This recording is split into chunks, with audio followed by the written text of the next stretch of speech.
I can't hear you. Uh-oh. Is that my fault? The symbol says you're muted right now.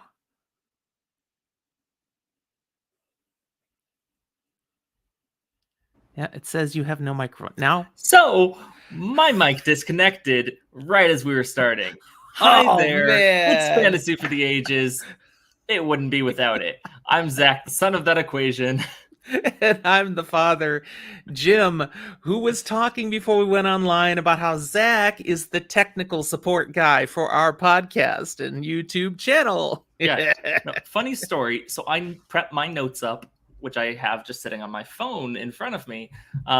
Today, I didn't have anything to prop it on, so I grabbed a nice little dragon to quickly use to prop it up. Sounds great, right? Unfortunately, I bumped the cord and suddenly had nothing. Human user error. It happens to everybody, right? So Oops. there you go. Well, you know that you're getting real people here, not high quality, top paid executives just blowing in to wow you with content. We're just a dad and a son, here to have a good time talking to you about stuff we love, fantasy fiction, and in particular today, we're doing more of The Shadow Rising, The Wheel of Time.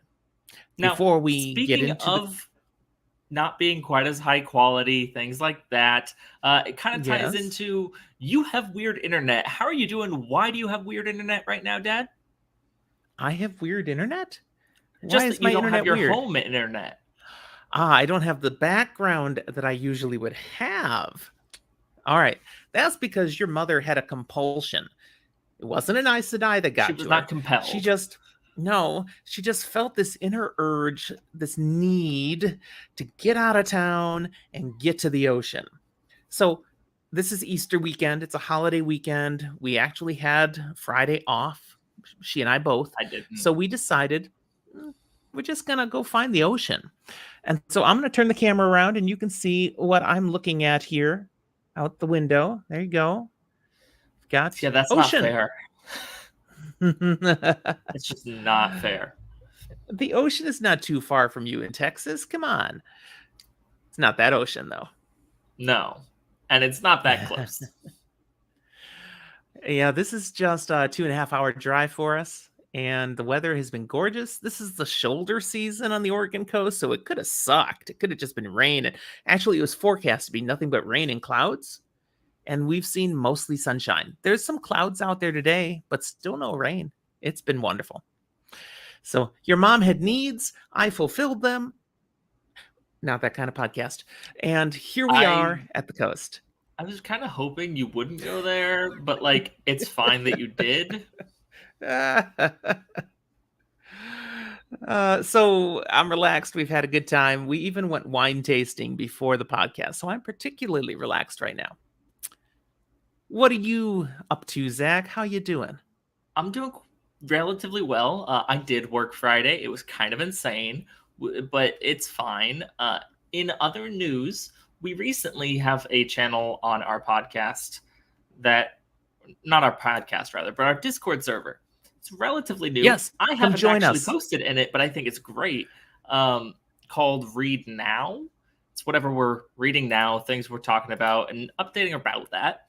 And I recently was like, I should be more active in that because I started reading something new. I'm still working on the Broken Earth trilogy. Working my way through it a little bit at a time. Are you still on book 1, the 5th season? That's the thing. I am, because I haven't had as much time to sit down and physically read as I'd like. But I do have time when I drive to and from work to listen to audiobooks. So I decided, sure, I've got the physical copy of this other book, but it's time to start that series. So I started The Way of Kings, the first book in the Stormlight Archive. Whoop, whoop. I have officially started it. As of today, I just got through part 1. Which so is I'm confusing as heck. No, it's great. I'm actually not that confused, unless you're thinking certain things and parts. But that is not for this episode. That is something later. When you say part 1, you don't just mean the prologue? No, I mean part 1. Okay, that makes more sense. Because just the prologue. What the heck is going on? But no, part one, the whole first chunk of chapters, all the way to some interludes. Yeah. Well, good. Glad you're into it. And of course, we have a channel where you can talk about Stormlight Archive. So feel free, jump exactly. in, So I'll post your probably thoughts. actually being a little more active on our Discord shortly as I have more to talk about. Nice. I believe Jordo, our Discordian, has just started The Way of Kings as well. So you can be reading buddies. Ooh. Exactly. All right. Other news, you said you were wine tasting. What else are you drinking if you are? More wine. It makes sense. Yeah. Not stuff that we just bought, but okay, get this. We get this rental. It's a condo right on the bay at Depot Bay, Oregon. Okay. Beautiful. No blockage of the view. It's amazing, and it was cheap. We were shocked that we were able to get this rental for. We were like, there must be something wrong with the place. No, there's nothing wrong with the place. 2 stories, amazing, quiet neighbors, and a wine fridge. I kid you not. There's a wine fridge, and we brought 3 bottles of, well, that's not true. We brought 6 bottles of wine, but 3 of them were pink. A rosé and a rosé of Sangiovese. So they went right in the wine fridge, and I already told your mother, Christmas list right here. I need one of these. So what I'm hearing is there were 3 bottles that needed to be put in the wine fridge. And they went right in. So this is mine, and notice what's in them. Grapes. Yeah, did you freeze them? I froze some grapes, and they're going to keep it nice and chilled. This is just a very simple rosé. Mary Hill Winery. It's delicious. And what are you drinking? I am not drinking alcohol currently. I might later. I did have like a beer with lunch, and that was fine. But I did not have my morning coffee, so instead, on my way here, I was actually like a minute late. So I have nondescript coffee that inevitably people will see what it is. But come sponsor us, and I'll say what I'm drinking. They've given us no money, so yeah, no credit. I feel like you almost apologize for not having booze in front of us, and that's kind of funny. It's like no one should feel compelled that they must have alcohol when they are listening to this. I'll tell you what, we're recording another episode after this. I'll see what I can whip up by then. There you go. I'm sure I'll be on a refill by then. All right. A few housekeeping notes. Next week at this time, you and I will both be at Jordancon in Atlanta, Georgia. True. Our first Jordancon. This will actually drop. This episode will drop on the final day of Jordancon. So if they listen to our episodes, as they come out, look for us. Of course, if you listen, you already know we're there. And hopefully you've already found us. We're looking forward to meeting lots and lots of people at Jordancon. At least that's what I'm looking forward to. I wanted to know, Zach, what are you most looking forward to at Jordancon? Honestly, just the experience of being there and around a whole bunch of other nerds, which is a weird way to say it, but it's true. Being in a community of fantasy nerds, I think it's pretty common for us to interact with each other in this online medium, but being able to just physically see everyone, even though as an introvert, I'm going, I don't want to interact that much. I'm very excited to see that community brought together. There you go. Yeah, I am definitely looking forward to interacting with people, and I'm going to kick it right off when I land at the airport because I'm meeting up with both Jordo and Gentle Giant Jason, and we're going to Uber together. So it's going to be great. Meeting people face to face, so much fun. Let's see. One other little itty bitty note here today, and that is to share that we're still in the midst of our Frosty Mug giveaway. Time is running out. If you want a chance to get one of our Frosty Mugs sent your way, you just need to put a review on Apple Podcast for us. We're looking for some reviews, and I'm going to lay this on a little thick. We've been running this for about a month now. We've got no new reviews. Now, maybe people have looked at the Frosty Mugs and they went, don't want one. I don't know. We still have people listening to and enjoying our content, as well as we've got growing subscribers on our YouTube channel. So I know they're seeing these. Maybe they're just all in the back episodes and haven't caught up. They're going to get to this and go, oh, dang, I missed my chance. But please, please, please, if you have a chance, hop onto Apple Podcasts. You don't have an Apple account, just create one. They're free. And give us a 4 or 5 star rating and a simple review of whatever you want to say. And then end of April, beginning of May, we're going to pull a couple names, or maybe only one if only one shows up, and you default, you're the winner. And we will be more than happy to send you a frosty mug. Absolutely. And I don't care if you're in South Africa, you're in India, you're in the UK, even if you're in Montana, I don't care. We will send it to you. Do you think the Montanans took that as a slight? That really wasn't meant as a slight. No, it's a big effort for us to, get. Honestly, maybe if you not only leave that rating, but also become the highest tier of patron and want it, maybe we'll come hand deliver it in Montana. Maybe. I didn't say we would. Like, whoa, dude, whoa. I never said we would. Calm down. Just that maybe. Emmeline in Discord, by the way, wants to know what's wrong with Montana. Yeah, I wasn't really slighting Montana. I'm just having a little fun. Speaking of, Emmeline's with us now. Woo! We love having people with us in these live recordings, and that's available to anybody who supports us on Patreon, whatever tier. So if you would like to come have some fun with us on these recordings, we tend to do them every weekend. Just find us on Patreon, and we'll let you in. More than happy. All right, Zach, it's time for us to get to these 3 epic chapters. Mm-hmm. Oh, my goodness. But there's one thing I'm a little reticent, maybe sad about, and that's that these may be the best chapters in the whole book. So it's kind of like all downhill from here. Do you kind of agree? Strangely enough, I'm not sure I fully agree. It's definitely top tier chapters. Yeah. There's a certain character's arc that just doesn't appear in them that I think is some of the best in this book. But we'll see more of that later. That is totally fair. Yes. We haven't talked about that character in quite a while. We'll see that again. He'll be coming back. Yeah, and the ones with him, of course. Oh yeah. But you're right. That is a really good element in this story. And yet, these 3 chapters, man. Whew. So let's get into them. Chapter 24, Ruidion. Matt and Rand are working their way down into the city. And forget about the audiobooks. In no way, shape, or form shall this be Rhuidean. No. So bad. Ruidion. Okay. So this cloud-covered city, fog-covered city. Now, they'd been just looking down at it from above, but have you ever been up on a mountain and looked down? Have I ever been on a mountain? Way at the end? I have. Yes. And it may look like it's just there, but if you're walking, it's going to take a while.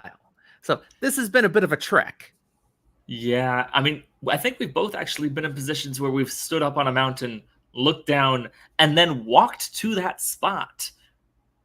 And it takes a long time. Indeed.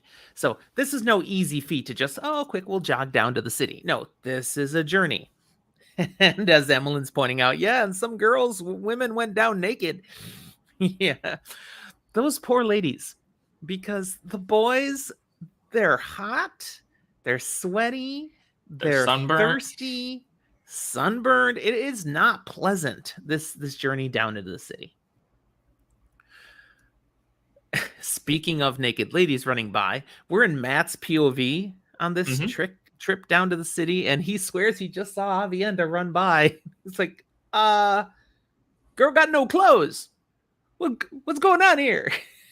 Rand, he doesn't even want to talk about it. He is focused. He's a man on a mission. What they do end up talking about reveals that while Matt needs to enter Ruidion because of what? Tell us again. Why does he gotta go? We know Matt needs to go because he was told he needed to go in that archway. Yes. He hasn't really fessed up to that to much of anyone. But he does right now. Exactly. Kind of lets the cat out of the bag to Rand. Because he's kind of like, I have to go because the snaky people told me. And, do you really have to do this too, Zach? He's Rand? Yeah, he's like, did they tell you have to do this too? Looking for something. And Rand's like, no, they never told me anything about that. Nevertheless, Rand knows he needs to go in here. Where is he getting that from then? How does Rand know he needs to go to Ruidion? What do you think? I mean, probably from some interpretation he's going of some of these prophecies, whether it's Koreathon or maybe some others that he's trying to fulfill. We know he's kind of intent here with the Aiel. Maybe these Karakarn prophecies mention something about it. Yeah, he's got dueling prophecies that he's working with for sure. At least 3 at this point. Right? Well, finally, they do make it down to where the fog bank hits. Now, Matt's kind of freaking out over this because this is not a natural fog bank. It is thick. You can't see anything through it, and it never goes away. We're in the middle of a desert. Yeah. Bone dry, and yet there's fog. Now, Zach, you do know what fog is made out of, right? Let me guess. Water. Yeah, technically not speaking, a lot of usually. moisture around here. So he realizes this has to be something due to the one power. That's the only way. You're going to have a never dissipating fog bank. He doesn't really want anything to do with that, but he still has to.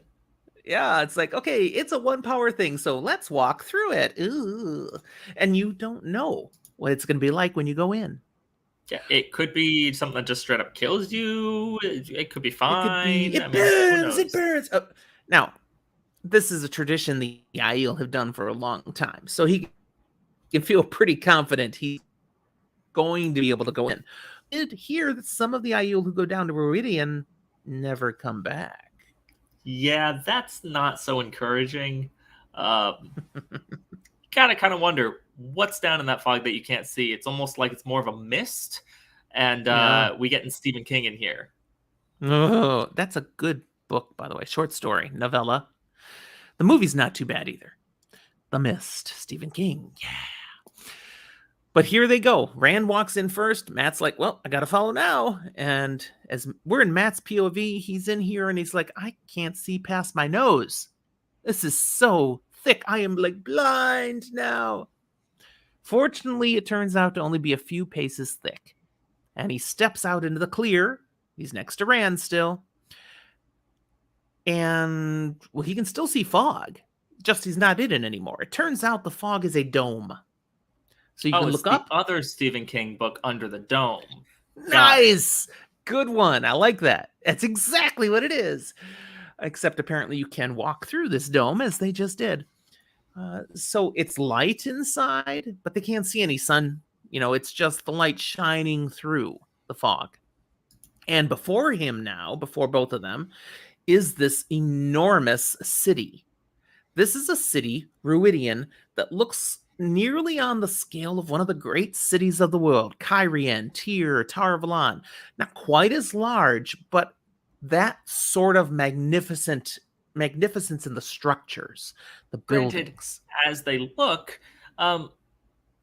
it's possible this could have been a city that was even grander, but it's not done. Yeah, somehow it was abandoned, partly finished. Some parts mostly finished, but clearly, for whatever reason, they'd gotten so far and then went, we're out. I like to think of like these great skyscrapers that you only have the first floor, and then you've got some rebar that goes up for another couple. That's about it. Right? Yeah. Kind of strange. And kind of eerie. Seeing this beautiful grand city that's like a ghost city now and almost done. Not quite. Just feels wrong. Contrast, actually, to Shadar Logoth, a great city that had fallen into disarray versus a great city that never got to its glory. That works for me. Moving down into the city, they approach one of the beautiful but dry public fountains. And Rand, at this point, has a brainstorm. It's like, okay, we weren't allowed to bring anything with us, including water, and they're both rather thirsty. But that doesn't leave Rand helpless. He's got power. So yeah, that weapon that he's not allowed to just like take off because he can't. That's right. Using Sidene, he probes the earth. He finds water deep in the ground, and he activates the fountain. Water comes bubbling out of the stone fishes or whatever, and we have a functional public fountain. Both these guys go walking up. Matt does it first, just right to where the water's bubbling out of the fish, and get to feel pure. He's drinking, but he's also water. Just like letting it pour over him. Oh yeah, he's like, he needs that soothing water. I want to be wet. I am so hot. Yeah. He's a little disturbed at Rand because Rand's just kind of standing there, and he's like, aren't you thirsty? Maybe you want to try some? It's like he has to remind Rand, you might want the water too. But yeah, Rand steps up and he gets his fill as well. Mm-hmm. And it's after Matt has thoroughly enjoyed the water that it dawns on him, Rand did this with the power, didn't he? Dang it! He doesn't like this power stuff. Oh, well. On the bright side, at least, it's not just Aes Sedai channeling he doesn't like. He's an equal opportunity channeling hater. Yes. Now, they're refreshed. What's next? What do they do?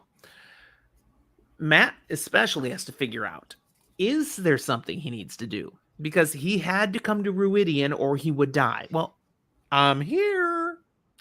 Is there something else necessary that he has to do? Or is this good enough? Can he chillax at the fountain? And he's dodged death. We can get out of here. We're good.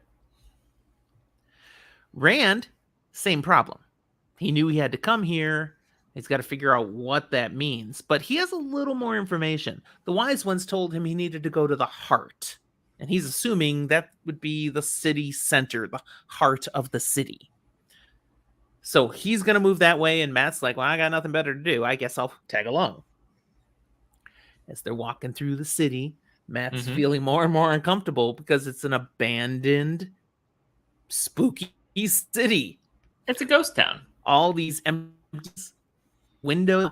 Could be something here. I mean, sometimes a ghost town may have ghosts.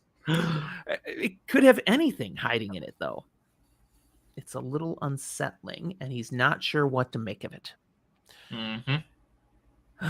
He's also, his thoughts, get to roam a little bit here.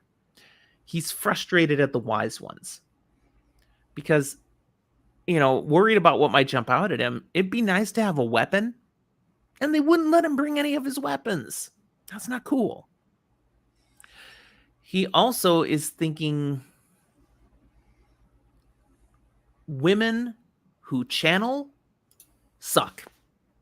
That's pretty much it. The wise ones, they're like the Aes Sedai in that respect. These women who can channel and think they can boss everyone around, and he'd really like to be completely done with women who can channel. So I just wanted to highlight here, as I saw this in the book, knowing what's coming, that everybody, should realize right here already, this is in Matt's thoughts. Yeah. I wish I had a weapon. Wants to be done with that. He wants to have a weapon. He was hoping maybe at least a walking staff. He could pass that off as a weapon if he needed to. And be done with Aes Sedai, women who channel. Absolutely. That's in his thoughts. Reaching the center of the city, they find 3 key items. Now, there's numerous items, of course, of various sizes here, and this is one of the things they find. Just a collection of items that they kind of figure out, these look like the things that were in the Great Holding in Tyr. These are more Terangrial. Maybe some Sa'angrial and Angrial. They're power things. Rand even sees 2, this is pointed out in the book, 2 small figures, a man and a woman, each holding a crystal sphere. And he bends over like he's going to maybe pick one up, and then stands up really quick again. Like, nope, leaving that. It happened so fast, Matt's almost not sure, was he going for those or not? That's significant. Yeah, remember those. Tuck that away. Yeah, there's something significant there. The second thing that's seen is circles of concentric columns of glass. Really thin columns of glass, but just row upon row of them, one inside another. Clearly, again, some sort of ter'angreal, because there's no way they should be standing. They're really tall, really thin. Why are they still there? How are they staying up? Now, I want to know. They like immediately recognize these, and a lot of these little objects here and about, like as ter'angreal. Yeah. Is there something about ter'angreal that lets you like just like immediately go, that's a ter'angreal? Or is this just no? I think Robert Jordan told them. Pretty sure that's how it worked. I mean, don't get me wrong. If I saw weird concentric columns of glass and what they see later here, like I go, yeah, that's probably power related. But the fact that they just go ter'angreal makes me go. Let's say they're getting more worldly, well-traveled. They've been around. They've seen things. So part of the idea of ter'angreal was supposed to be it could look like basically anything. It could be anything. But apparently they glow with an unseen energy or something. And as you become more main character, you're just tuned into it. Now, let's give Rand a little credit. He can channel, so perhaps he's able to sense an affinity with these items. Matt's just riding his coattails. But I mean, like, especially this main one that we're looking at, to me, reminds me of a lot of, like, memorial type structures that have been built around the world. It's very cool. It's very artistic. And it has some importance, but it wouldn't scream power to me. Okay. I said there were 3 things that stood out to them, and we've described 2. The third one is that nearby these glass columns, there's a tree. Not just any tree. It's a tree they both recognize from the legends, from the traditions, from things that we've heard talked about since the Eye of the World. It's the friggin' Tree of Life, finally, sitting here in the center of Ruidion. So, here's a Vendosora. In a desert. It's there. Of course. I mean, logical place you'd find it. Well, yeah. I mean, where else would it be? Matt and Rand both walk under it. Oh, Emmeline wants to hear how you said that again. A Vendosora? Which is how I say it, too. A Vendosora. I was scared I said something horribly wrong. No, you did it right. Much easier than its offspring, which I'm not even going to try again. A Vendoraldera. Yeah, see, that one's beyond me.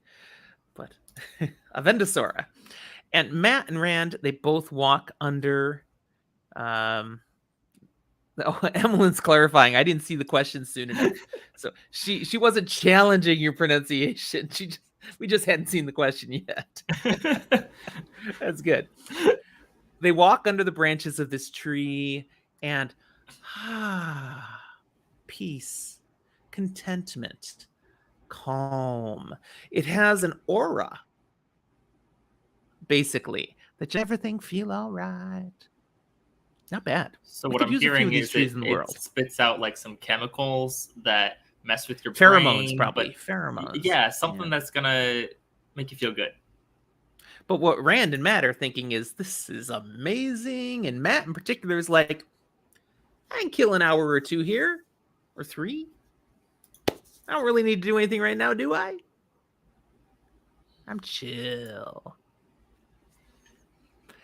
However, after some time, Rand is going to harsh Matt's jam by getting up. So Matt gets up too. Rand's like, I think I need to go through those glass columns. I'm sensing that's what happens here. But Matt, I don't think you can go with me. Matt's like, what? I got your back, bro. I'm here. And he's like, no. You need to remember, you go through the columns to become a clan chief. The other options that happen besides becoming a clan chief is you go insane or you die, and you're not eligible to be a clan chief. So I don't like those other two options for you. I think you should stay outside. Now, taking a brief pause here, I really want to know as a reader what would have happened if Matt walked through these. I have some thoughts and theories, but it's not for today. I'm curious. Side, I do need to ask, what does this actually look like? Because I feel like I'm thinking of it wrong. So it's like circles that are inside of each other, those concentric circles, and the columns are along those circles, but there's spaces to walk through them, like between them. You're not physically walking through the column, but rather the gaps between the columns, right? Yes. Okay. That's what I see. You're walking through the gaps, and I'm seeing that the concentric rows, they're probably not lined up perfect. So it's not like there's one straight hallway you can look through. You're like kind of weaving through the columns. Okay. This is one of those places where Robert Jordan does a great job describing it. However, he does it in an artistic manner that is important for the story narrative, not for physically seeing what does this look like. So I'm like, there is, however, plenty of great fan art out there. If you want to go and see what people think the glass columns look like, just Google it. You will find it. And if you Google badly and find like porn or something, that's not my fault. Google better. Okay. It's out there of everything, but we're not that kind of podcast. So we will not send you there intentionally. I'm just picturing Matt comes through it all. I'm the new Karn, bow, Rand, bow. And yeah, probably a bad idea, but the world now all goes to heck. Okay. Matt bows to Rand's wisdom. Rand's going to go on through. But before he just bows to it, he's going to be Matt. So he's like, how about we flip over it? So he flips a coin. When he goes to catch it, he bobbles it. It hits the ground and it lands on edge. One side he goes with Rand, the other side he doesn't. It lands on edge. And Matt glares at Rand going, why are you always doing this stuff? Now, and then, even better, the coin then falls over on the side that says Matt can't go. Now, I understand Matt's frustration blaming Rand for channeling and making that happen. However, from Matt's perspective, we have no proof that he did that. Nope. I think it landed on edge just from Taviran-ness. That wasn't Rand causing it on purpose, but when it falls over, yeah, Sidene nudge. Totally. I don't think Rand touched it at all. You don't think so? No. I love the idea he would. I know. I think that's good. Just looking out for his boy, Matt. Anyways, so Rand's going in. Matt's not. Matt's like, and, don't screw it up in there then, dude, because I'm not coming after you. That's settled now. I'm not following you. I don't care if you get in trouble. You are on your own, boy. He's even saying this stuff after Rand has gone in. And oddly enough, as soon as Rand's gone in, Matt can't see him anymore. Now, this is where I go, okay, the columns maybe don't line up perfectly, but maybe it's also there's something weird about the columns, and once you go in, you disappear. Whether it's a real power thing or just a trick of the light thing. Yeah. It's kind of freaky to Matt, so he's trying not to think about it much, and he starts looking other directions. I don't want to focus on the columns, and oh, what's that? Looking somewhere else, he's looking at all these other objects that are scattered around, and he sees another doorway, ter'angreal. Well, that I would understand why they would recognize, why Matt would go, oh, that's a ter'angreal, because it looks just like the other twisted stone doorway that they found back in Tyr. And he had gone in that one and got 3 questions answered, sorta, not the questions he wanted answered. He felt cheated. And he tried to go back in, and you can't. You can only go in once. But he's like, hey, this is a different door. Maybe I can go back in now. And maybe he told Rand, or he just said, I don't think he told him actively. Maybe he just thought it to himself. But he was going to give him an hour. He'd wait an hour. And if Rand doesn't come back out, then he's out of here. He'll tell the others, Rand went in. He's not out. I don't know what that means. But in the meantime, it means he has an hour to kill. And there's a doorway. He totally thinks he could go in that door, get back out, and probably be done long before Rand comes out of whatever he's doing in those glass columns. Yeah, just in, out, done. Yeah. So, let's give it a try, right? What could go wrong? A lot. Let's find out. Indeed. Let's find out. So, he goes in and immediately starts cursing because why? He doesn't recognize where he is. It's not the same place. No. He's totally expecting to see these sneaky guys again and question them again. And no, he's in a different sort of room. Doesn't look anything like the place he was before. He's like, well, I don't want to mess around with this. I'm out of here. So he turns around. He's about to leave and he hears a voice. A very long time. This is what he hears. Mm-hmm. And turning back, he sees a guy, a super tall guy, very thin but muscular. Kind of reminds Matt of a fox. The facial shape, the dimensions of his body. Just it doesn't explain too much why. He's got red hair. Ever so slightly vulpine in nature. Mm-hmm. Nice word drop, vulpine. And sharp teeth. That's uncomfortable. Nice meme there, Emmeline. Thank you. Mm-hmm. And also the guy is dressed in like a kilt with thin leather bands. It's interesting sort of guy. So it might be somewhere different, but the man proceeds to ask Matt the same ritual questions he heard the last time, ensuring he has no iron, no instruments of music, no devices for making light, per the treaties and agreements. Now, Matt is thinking, okay, if he's asking the same questions, then this probably works the same way. It's probably the same sort of thing, just like a little different. It's their cousins or something. I don't know. Yeah. He's also wondering in the back of his head, so is he talking Old Tongue again? And I'm just translating? Probably. No way to know for sure. But, all right, fine. Let's give this a whirl. Matt tells the guy, okay, so can you take me to the guys who will let me ask 3 questions? Because if not, peace out. I'm leaving. And the guy's like, no, you must not go. I will take you to where you may find what you need. Now, that's what he says. And I wanted to ask Zach, is there anything readers should catch in that response? The thing the Foxy dude said, those particular words? Most notably, he didn't say a single thing about questions. Not a single thing. Right. Matt wants his questions answered.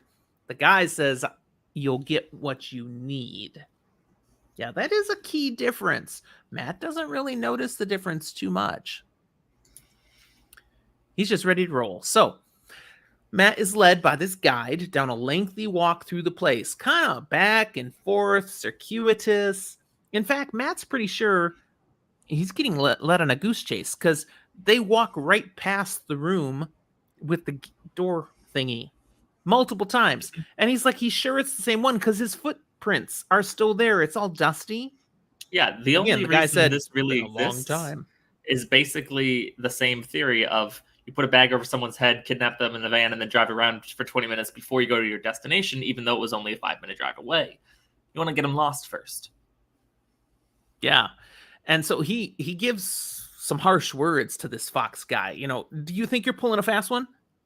You better be taking me somewhere serious. I am not about to be taken advantage of, or he thinks, looking at this guy with the pale leather straps, is like, what was that leather made from?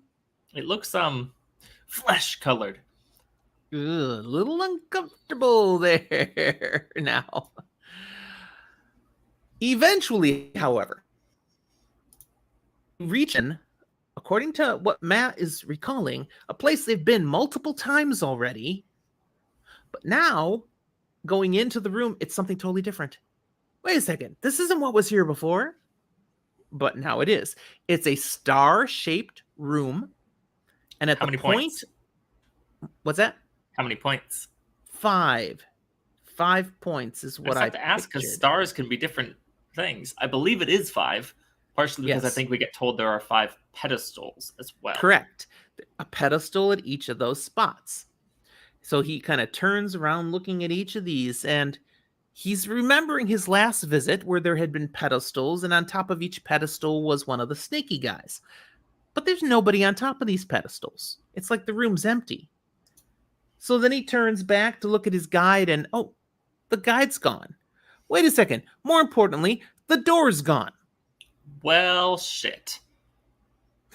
He's trapped in a room with no exits and 5 pedestals with nobody on them. He turns around again. He's like, really? Come on. What is this? And before he finishes the second time around, there's people on top of the pedestals.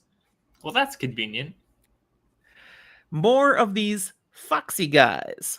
And he's thinking... we're not that kind of podcast, Dad. No, okay, fine. Wait, I don't get that reference, though, unfortunately. It was pretty tame. Is that a fetish? Is that a thing? Well, I mean, yes, but we're not going furries here. I was simply saying that you said they were foxy. I just wanted to get to what did the fox say? Okay. I think I'm not embarrassed by the reference. I'm just confused how far you were going to go for it. If I let you, would you have kept going? No, that's all I got. I hope people listening enjoy this as much as we are, but it might be the wine. I don't have any of that. You didn't say you were enjoying it. Okay. Oh, you got foxy guys now. Not technically. Yes. There's only 4 foxy guys. There's 1 foxy lady. So there's 5 pedestals, 5 beings on top of them. Okay. And the woman is the one that speaks up and says, "What is your need?" Again, not what's your question. What is your need? Matt hesitates because now it catches his mind. Need? That's not what the snake guy said. It's not about what I need. I have questions. But close enough.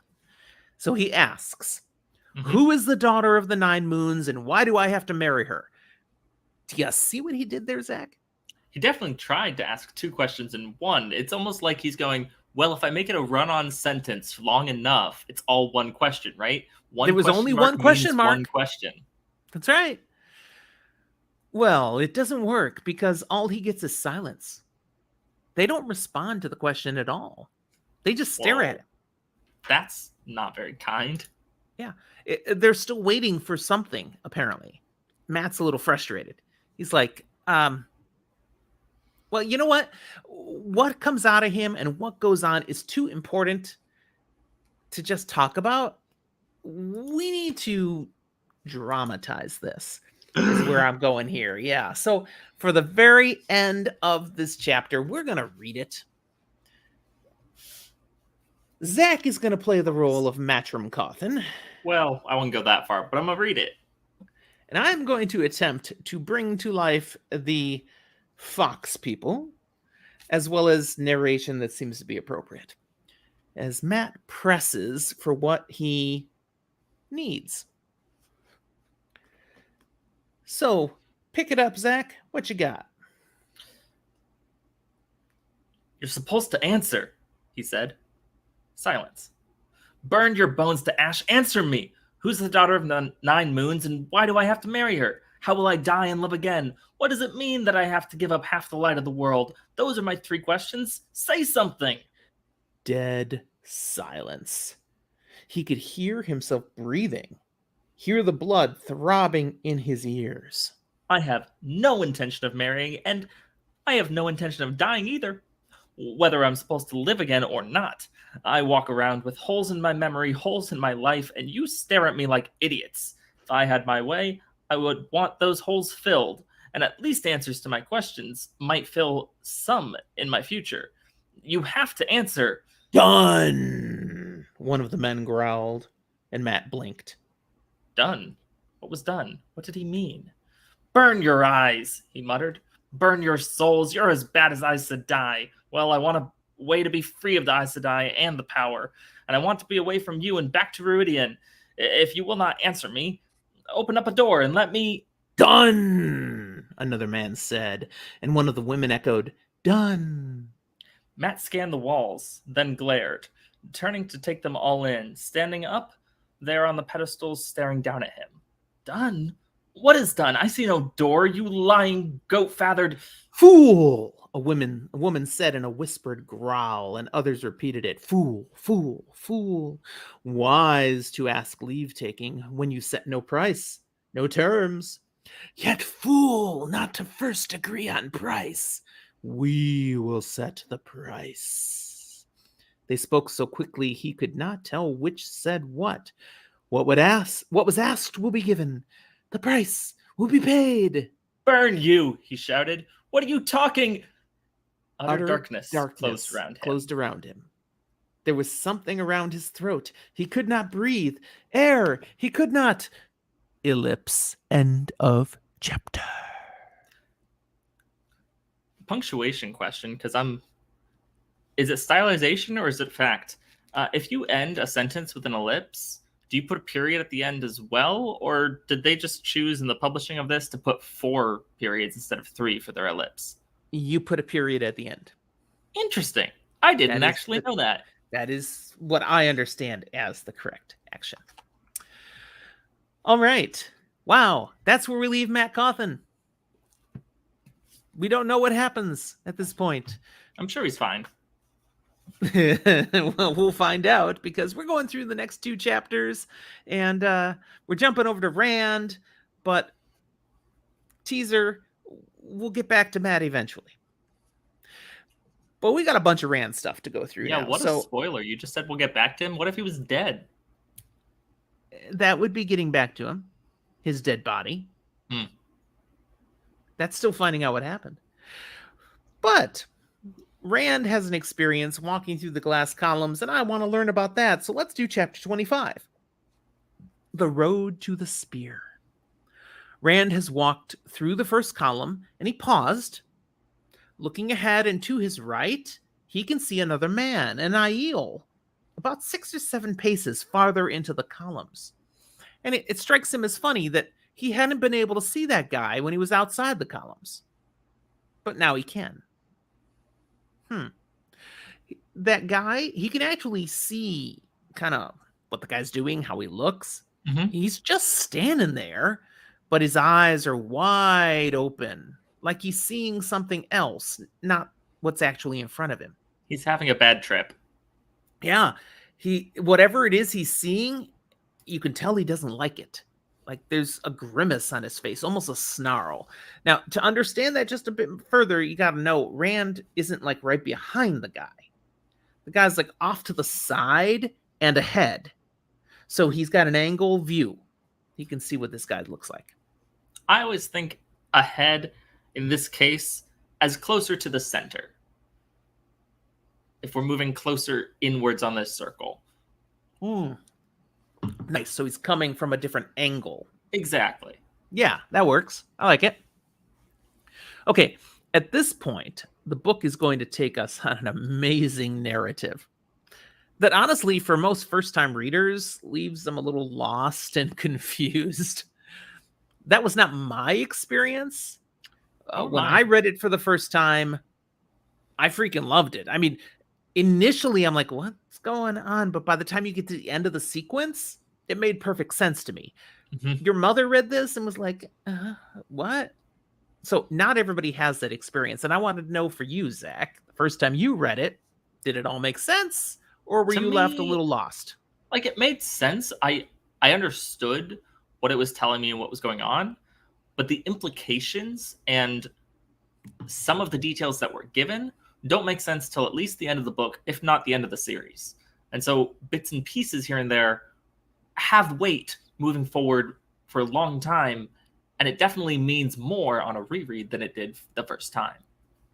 Discord is telling us, Emmeline, she loved it going through it, particularly when you get partway through and you finally figure out what is happening.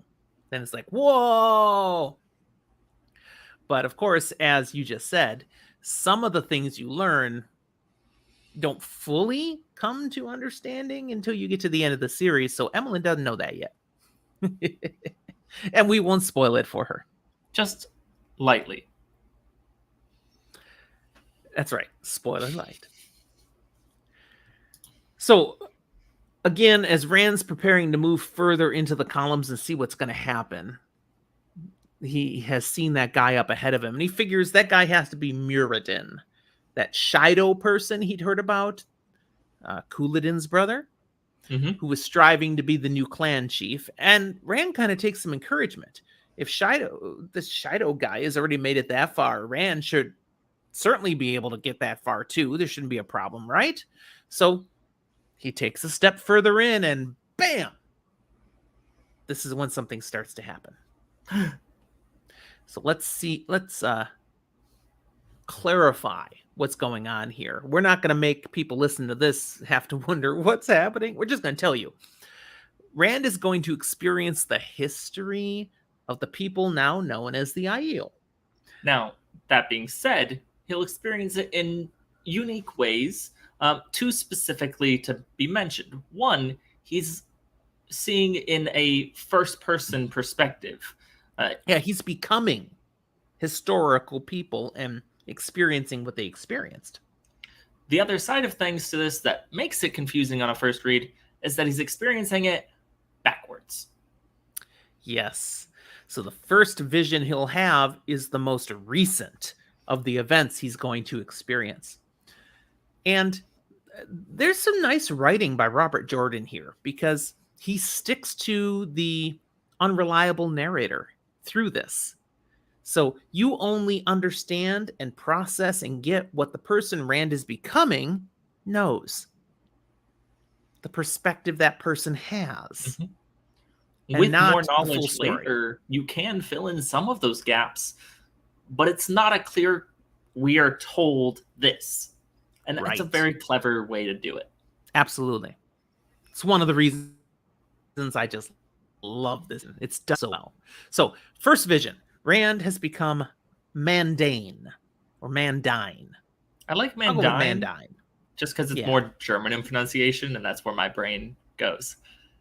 Mandine knows he is a young Aiel Sept chief. And he's looking down at Ruidion without any fog. So he's up on a mountainside looking down. There's no fog. And Ruidion itself isn't as far along as Rand has just seen. It's like it's only recently been begun construction. Some of the initial foundations are there, but that's about it. My grapes don't want to come out. I don't have my wine glass. This is the one from the rental. And it's got this weird loop shape. Yeah. I keep trying. And eventually all five. We're going to watch you give up and just reach in. Oh, I hadn't thought of that yet. I might need to try that. Okay. Mandine.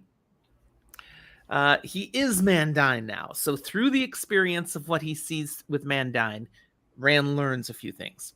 First, this is the founding of the tradition and ritual of coming to Ruidion if an Aiel wishes to be a leader. We're going to see how that starts here. The process was founded by two very old, ancient Aes Sedai at this point, and the Gen Aiel, whom these Aiel in Rand's vision, like Mandine, they don't really think of the Gen Aiel as actually Aiel. They're like something different. Is a fun, interesting thing, as we heard Moraine's question that kind of got her very, he gave up, he did it. That got the Aiel kind of mad at her, asking, maybe they're the only true Aiel. Yep. Mandine and a bunch of other Aiel leaders are all coming down to Ruidion to meet these Aes Sedai and the Gen here at the same time. because they're wise ones. So ding, we have wise ones already. Okay. The wise ones told them, you need to go.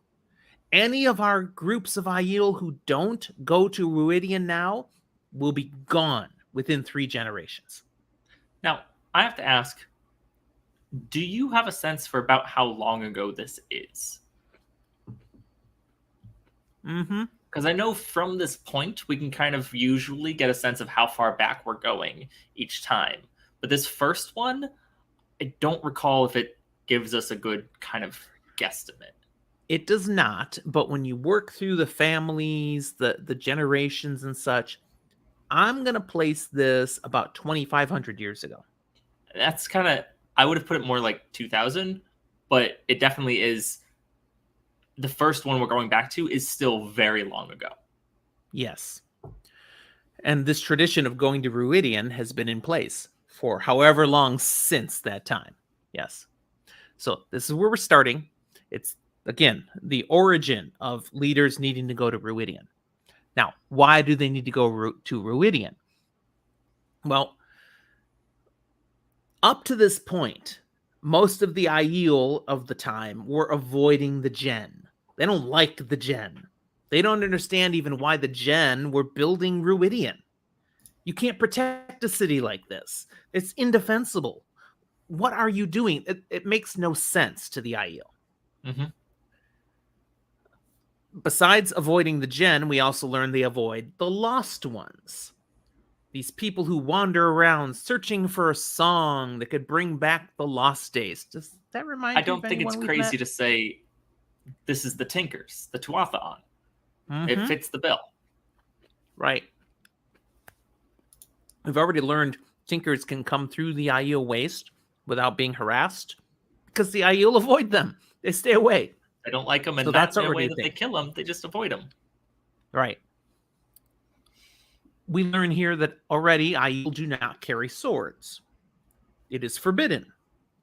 But the Aes Sedai at this little meeting are the ones that bring it up. And they're saying, why don't you carry swords? And the answer is, it's forbidden. Yeah, but why? And they don't know. They have no idea why they don't carry swords. And she said, yes, that is the problem. When tradition is your only reason, it is a problem. So that's why this thing is being established, where if you will lead the Aiel, you must come to Ruidian first, because you must have knowledge. And this is explaining that whatever's going to happen here imparts knowledge, things that must be known by the Aiel leaders, because otherwise this vital knowledge will be gone forever. Why is it going to be gone forever? Well, there's 2 Aes Sedai, and they're both decrepit. They're carried on palanquins. They are like parchment skin. They're clearly at the end of their lifespan. And the Gen, there's very few of them. And they're saying, we are soon to be no more. Yeah, so they're building their city, and they know they're never going to finish it. So now we know why the city never got finished. The people building it went away. They were extinct, gone, whatever. But they put something in place, a process whereby the knowledge they held would be passed on to the leaders of the Aiel. That vision ends. That's what we get from this one. Rand processes. So the Gen, were they Aiel? The Aiel didn't think of the Gen as Aiel, but the Gen seemed to think of themselves as Aiel. What does this mean? They looked like each other, the Gen and the others, but the Gen carried no weapons. They acted very different. Rand's like, there's no such thing as an Aiel without weapons, so could they really have been Aiel? That doesn't make sense to me. Now, looking ahead, he notes Muradin, still a few steps ahead of him, but Rand's gaining. He also sees the Aiel stare has now become more dire, a frown. He's clearly not happy with what he's seeing. Rand takes another step forward, and boom! Second vision. Now he's this dude named Roderick, or Roderick. Now, key to mention here, in the previous vision, this person, I think, was named. But was named as, like, the previous guy's grandfather's father or something along those lines. Yes, so it's this guy's it's Mandine's great-grandfather. Yep. But Roderick here is nearly 20 years old. So it's when he's much younger. And here in this vision, we see an Aiel who is just... we see the Aiel who are just about to cross the spine of the world for the very first time. Which means they would be entering into what they come to call the Threefold Land, or the Aiel Waste, as everyone else calls it. So they've not been there yet. That previous vision, obviously, they were at Ruidian. They're in the Waste. But this is before they've entered. So clearly, they've been there a little while, but not as long as we maybe thought. And Rand learns from this vision that the Aiel of this time, Roderick's time, they guard the Gen Aiel and 4 Aes Sedai who travel with them. Now, how many did we see in Ruidian? 2! But at this time, there's still 4. They see that the Gen have been pulling wagons with them that are loaded with something. They're physically dragging the wagons. They don't have any horses. They pull the wagons. They are the beasts of burden, these Gen. The Gen, they try to ignore the Aiel. They don't exist. They're just on a mission, the Gen, to get these wagons somewhere for some reason that the Aiel don't understand, and it's part of serving these Aes Sedai that are with them. The Aiel at this point already do see one thing eye to eye with the Gen, and that is horses. Who needs horses? Who needs no riding horses is wrong. That's right. They might use pack animals, but nobody rides. We learn here that times have been rough, but here where they are, they've had things a little better recently because they've had access to water. On the particular land they're at, whoever owns the land, the lord of the land, has given the Aiel permission to dig wells. And so they've been, that's what we see. As the vision starts, they're filling their water bags, buckets, whatever, out of wells they've dug. They've been given permission. Roderick doesn't have much respect for people who live in towns. And this is a general feel the Aiel have about townspeople. Because in general, A, townspeople just harass the Aiel. And B, they're like blind and deaf. Because as Aiel come upon people who have clearly lived in towns, they're clueless. They don't hear the Aiel. They can't see the Aiel until the Aiel are last minute upon them. Now, these are traits we're already familiar with amongst Aiel. We also learn there's an interaction in this vision between Roderick and a person from the nearby town who's let them use the land for water. And we learn from this that the common people, they don't like Aes Sedai. They fear the Aes Sedai. They know the Gen have Aes Sedai with them, and they're not comfortable with that. They'd rather the Aes Sedai were dispensed of, go away. The Aes Sedai destroyed the world. Everybody knows that now. However, the ruler of this land actually has an Aes Sedai secretly serving as an advisor. So they don't like them, but they'll use them. We're picking that up already. They also learn something to do at this point with Aes Sedai and Ogier. Did you catch that? What's the news at this point? I believe it's more or less, to be clear about it, they're building Tar Valon. That's right. The Ogier and the Aes Sedai have banded together, and Tar Valon is going up as we speak. So that kind of places the timing of this. If we're not too far after the breaking of the world, but far enough that things have settled down, because that's when they then build the tower. Now, to place this physically in the world, would it be fair to say north-south wise, this is somewhere, I don't know, about Kyrian-ish? Yeah. Yeah, that's fair. That's fair. Now, Roderick, he's uncomfortable speaking about the Aes Sedai. He doesn't want to talk about this. And the reason is he knows what all Aiel at this time know, that once upon a time, they failed the Aes Sedai. They don't know how they failed. That's lost. But they failed the Aes Sedai. So let's not talk about it. We don't talk about uncomfortable things. Well, that hasn't changed so much in human history, right? Yeah, no, that hasn't changed at all. Now, they're looking at the spine of the world because that's what they think they'll end up crossing. The spine of the world, they learn, also has another name, the Dragon Wall. Mm-hmm. Roderick sees that as appropriate because he knows the Aiel have a secret name, the People of the Dragon. But he has no idea. From. No idea. Why they're called that, nothing. But they are. And then Rand is out of this vision.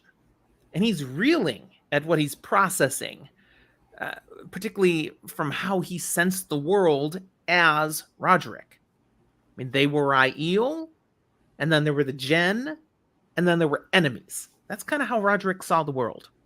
And life was hard. And they weren't even in the waste yet. Life was hard. It's like, huh? Mm-hmm. Now Rand sees Muradin and notes he's even closer to him now. Muradin looks even more ill at ease. Seems to be trying to stop himself. I will not go farther. But he must. But Rand just takes another step. And now he is Jordan. Now, this is an Aiel that was in the previous scene. Who was he in the previous scene? We weren't seeing through his eyes, but rather Roderick's grandfather, who was kind of leading this group, was Jordan. Yeah, he was an old man in that scene, but now we're with Jordan as an 18-year-old, where he is the son of Luwin, the leader of a sept of about 200 of Aiel who live in tents outside the camp of the Gen. And this is the largest of 10 such groups of tents outside the Gen's camp. Mm-hmm. He lives in a time where all is snowy and cold. And that's all he's ever known from the time he was born. Everything is snow and cold. So clearly it's different than the previous vision where it's all dry and harsh. Jordan knows that the old ones, whoever they are, say the winter should have been long over, but he's known nothing but winter his 18 years. Now, what else do we learn here? Well, the Aiel, here out in these tents, they call the larger group the Gen. Now, catch what I just said, the larger group. Yes, the larger group in the wagons. The massive amount of them are Gen Aiel. Mm-hmm. And then these Aiel in the tents are the smaller group. That had totally switched later when Roderick was around. And remember, at the first vision in Ruidian, the Gen were almost gone. But we've gone back far enough. Now the Gen are the majority. And you've just got these groups of tents of Aiel around them. Now, granted, this term is used mockingly. The Gen themselves, they're down with it. They own it. But the Aiel, as we kind of know them here in these small groups around, look at the Gen and are like, yeah, they're the only true Aiel. Huh. Yep. The Gen actually see themselves as the Aiel. They say they're Aiel, and they call the ones in the middle the Gen Aiel. Yeah, it's derogatory. Now, in general, the Gen ignore the Aiel because they know themselves being true because they're the ones who haven't given up the way of the leaf. This is the first we hear of this in these visions. Mm-hmm. It's like, wait, hold up. The Aiel, way of the leaf? That does not fit. No. What?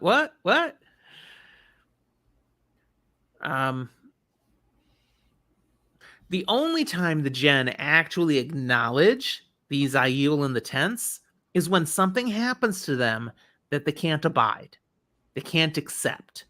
Like if they're wronged or cheated in a way that cannot be stood. When that happens, some of the gen may come out to the tents and ask for help, for retribution. And in doing so, they tend to join the tents.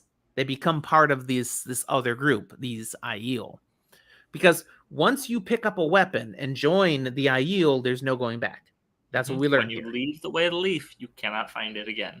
So in this particular incident, one of the gen who is joining the Aiel, this group that's come out because some women have been stolen, some girls have been kidnapped. Okay, this one is a woman named Morin, and she wants to fight with the Aiel to get her daughter back. Lewin, who is in charge of this group of tents, Jordan's father, says all things change. So this woman, Morin, is going to get to fight. And Jordan says, but your dress, that's not going to work. You can't fight with a dress on. You're going to need to dress like me. And he's in this more cat and sword. And that spear, that takes a long time to work with. We don't have time to train you in that. So he breaks it off and makes it a short spear with a big, long blade and helps her learn how to do that. What the heck did we just see? We just saw two things. One, the first ever maiden of the spear. Yes. She even says, "This is my husband," holding the spear. She is married to the spear. The other thing that we see is actually the creation of the Aiel's new main weapon of choice, the short spear, with these long blades. This is something that is ubiquitous through Aiel society now, but up until here, it looks as if they were just using normal long spears. Yeah, it's created out of necessity to help this woman be able to learn the spear more quickly. And instead of using it like a true spear, you use it as a stabby thing. And helping her train and kind of figuring it out, he's like, this is really cool. We could whip anyone who's using a sword using one of these things. There's no way they could do better than us. Plus, you have a better opportunity to have a shield in the other hand rather than having to handle it with two hands. So this catches on, obviously, because these are the weapons all the Aiel use at Rand's time. This is how it got started. We also learned that the Gen Aiel, they're carrying in their wagons 3 little trees. The trees, plural, of life, with hopes of planting them when they find a place of safety, hoping the old days will return. So Emmeline's saying, Groots! There are 3 Groots! I mean, kind of. And notably, they're not cuttings from a great tree of life. They are 3 separate trees of life. One of these is probably a Vendosora. Probably. The other 2 aren't. Nor the are they other 2 probably aren't. Out of this vision, Rand again sees Muradin up ahead, just a pace or 2 ahead of him now. Staring straight ahead, teeth bared, snarling silently. He's really not liking what he's seeing. And Rand takes another step. And he's Lewin now. Okay, so this is the dad of Jordan that we just saw. But Lewin now is a young man. And he's not in the snowy stuff anymore. He's at a time when everything is dry and dusty.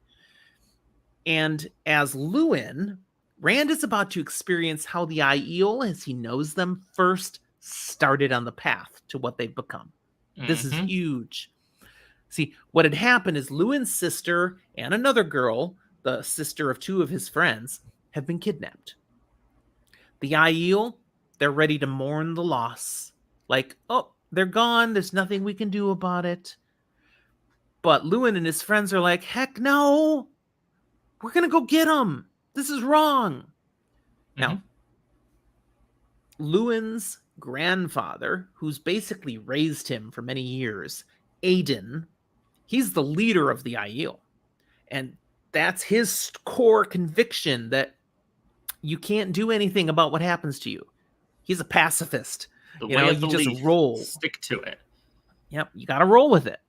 But Lewin is because his sister means everything to him. He's going to go rescue his sister, and his friends are along. So there's actually 5 of them that have gone out, and as the vision starts, they're outside the camp of the people who kidnapped the 2 girls. And they're just watching from the darkness because it's night. And they can see the girls, and they see all of the bad guys who appear to be asleep, kind of around a fire. So, okay, let's sneak in. Let's quietly wake them up and get them out of the camp. Yeah, they're not planning to hurt anybody. No killing. No way of the leaf violation. Just like get in, get them, get out. That's all they need to do. Now, you pointed out something really clear here. They have no weapons. They don't intend violence. These Aiel follow the way of the leaf. Mm-hmm. So they just intend to be sneaky. It doesn't work right. No, not As they try to get the girls out, the bad guys wake up. They threaten them. Lewin is just trying to get his sister to run, and she's just frozen in place. And so when Lewin is attacked, he grabs a pot and defends himself with it, clocking the guy in the head, probably killing him. And around him, everybody wakes up, and there's fighting and battle. And long story short, all 4 men are killed, and one of Lewin's friends is killed as well. Mm-hmm. But they've rescued the girls.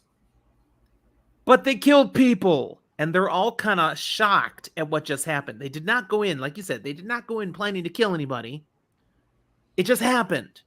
Lewin even tried to hold a guy off with a staff, and he held it up and impaled the guy because unfortunately it was a spear, not a staff. Oops. Yeah, but you can't undo what you've done. So, water under the bridge. Like, all right, these guys are gone. They're not going to need any of this stuff around here. So they pick up anything they think they could use back at the camp. And they take the 2 girls and they carry the body of their dead friend. Well, and they return to the camp. They take almost anything they could use. Good point. What do they intentionally not take? They intentionally don't take any of the guards' swords. They look Why at them, not? see them, and say, okay, we did a horrible thing. We did kill, but like we didn't mean to. And this wasn't our purpose. Those swords, that's their only purpose. They're only meant for a man to kill another man. And I use that in terms of humanity, not of gender. Yes. So it's kind of rationalizing. You know, I used a spear, but a spear can be used to put food on your table. It's not just a weapon. So it's okay. Sword, you can't do anything else with a sword. Swords would be violation of the way of the leaf. We won't take the swords. There is a little logic to it, but mostly, yeah, dude, you're just rationalizing. Yeah. But again, water under the bridge. They get back to the camp, and the other people in the camp see them coming, and they're like, oh, because they see the girls. Celebration! Mm-hmm. The girls are back! Mm-hmm. But the girls freak out. Lewin's sister is like, they killed people! It's like the others are like, what? What do you do? We saved you, and now you're being like appalled that we exist because we killed people. Well, and the people in the camp, they're like, you must be mistaken. I mean, they wouldn't have killed people. We're Aiel. We don't kill people.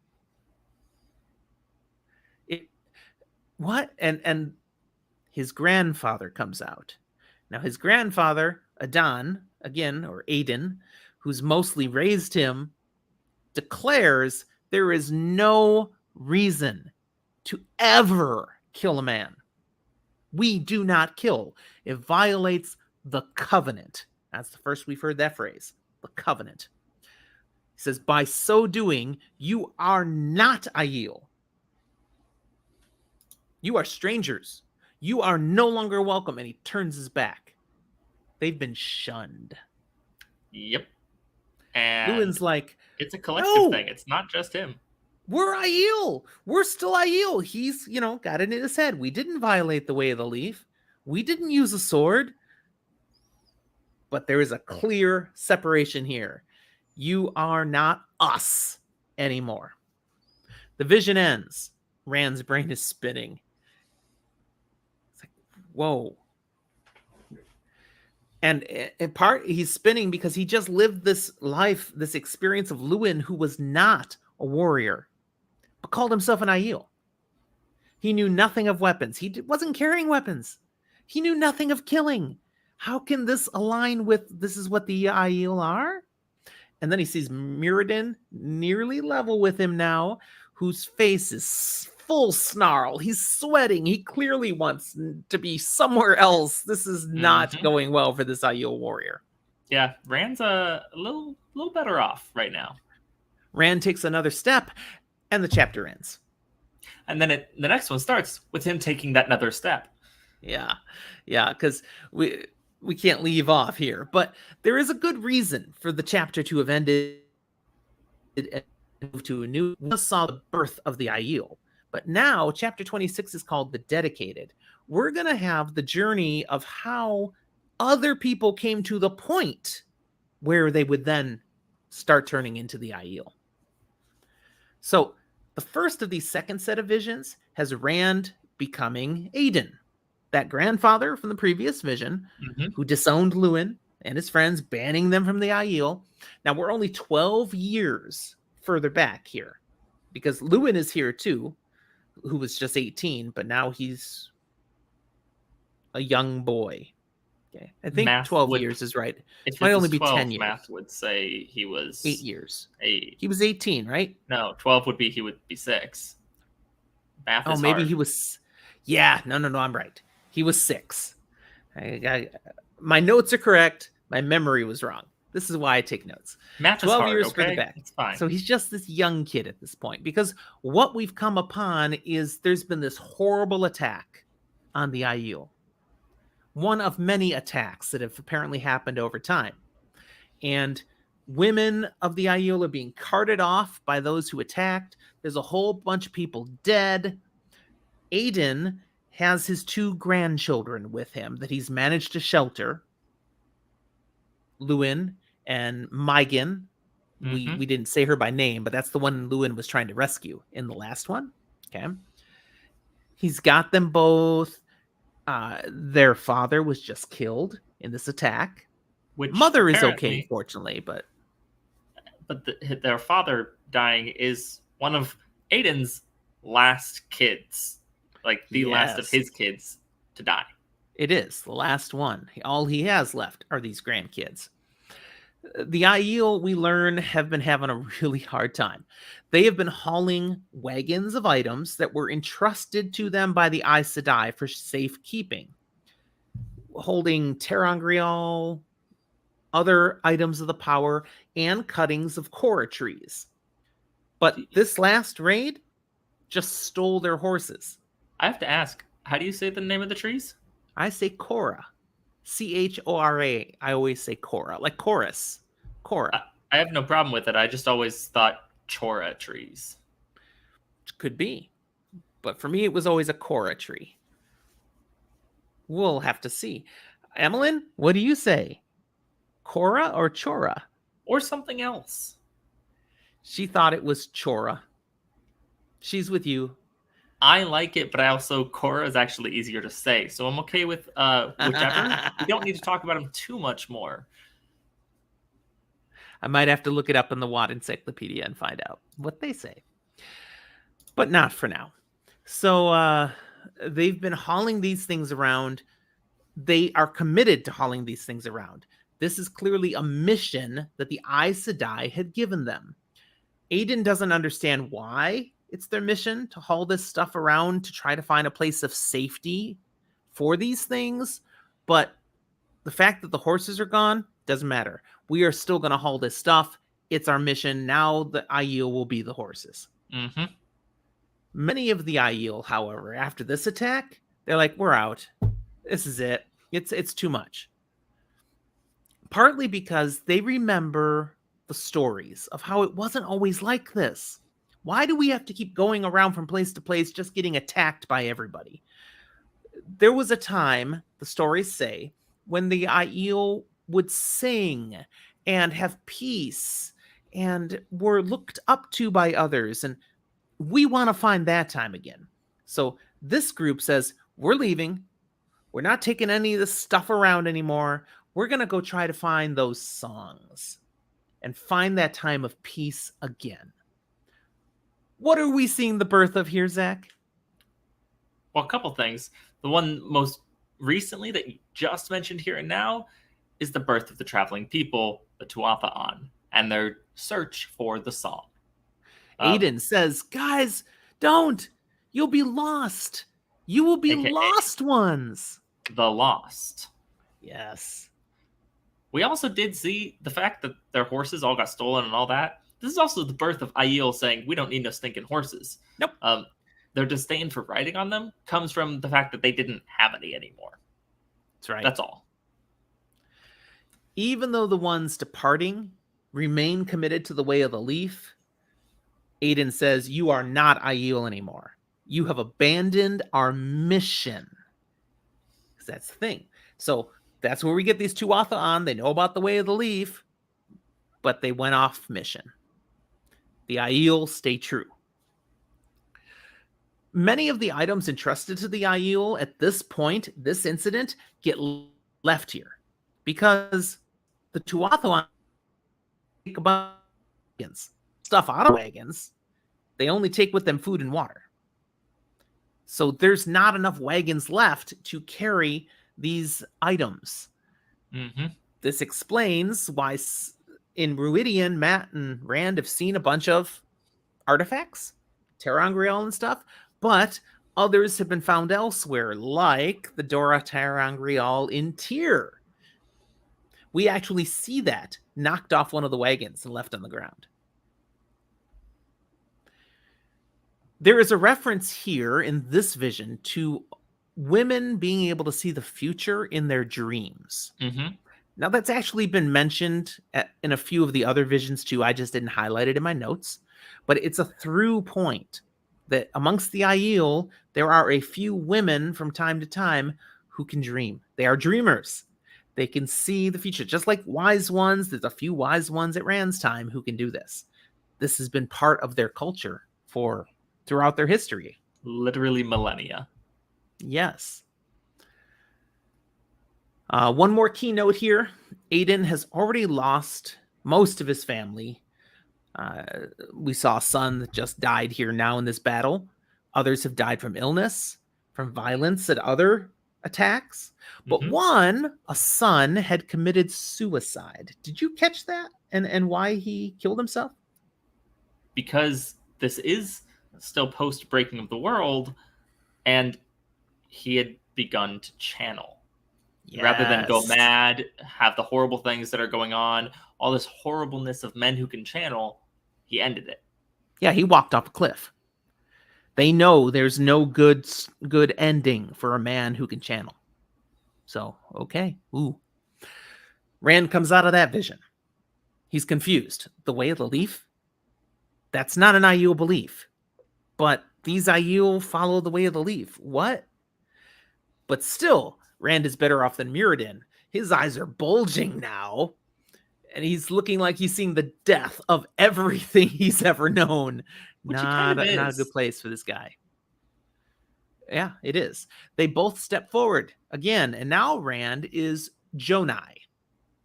Jonai is Aiden's father. And we have Aiden in this vision too. Mm-hmm. Aiden's a young man with him at this point. Now, in this vision, Rand, as Jonai, learns that the world has been terribly changed geographically from what it used to be. In fact, places that were plains are now mountains. Places that were mountains are now plains. I mean, it's just chaos. Jonai had relied on his wife Elnora's dreams to know what to do. So here we got the dream thing again. Mm-hmm. Jonai is the leader of this group that he has with him. These Gen, but they don't use the term Gen. These Aiel.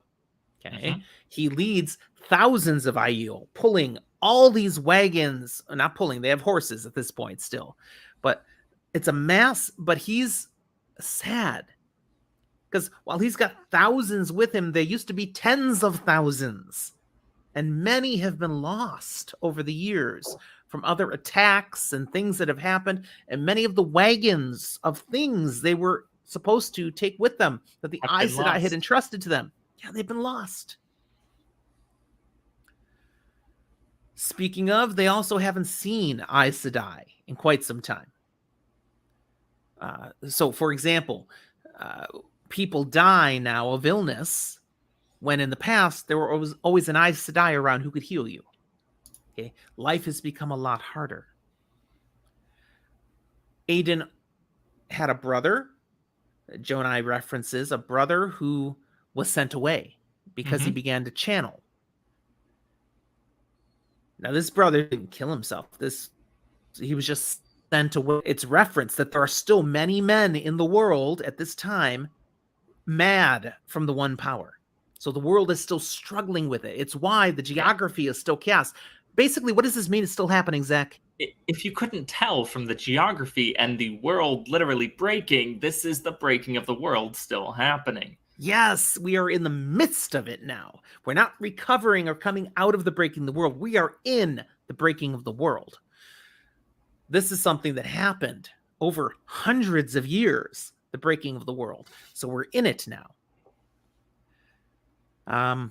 The last Aes Sedai that they actually had come across, a woman, claimed that one of the Forsaken, Shamael, was not completely trapped, is still touching the world, is still causing suffering and issues.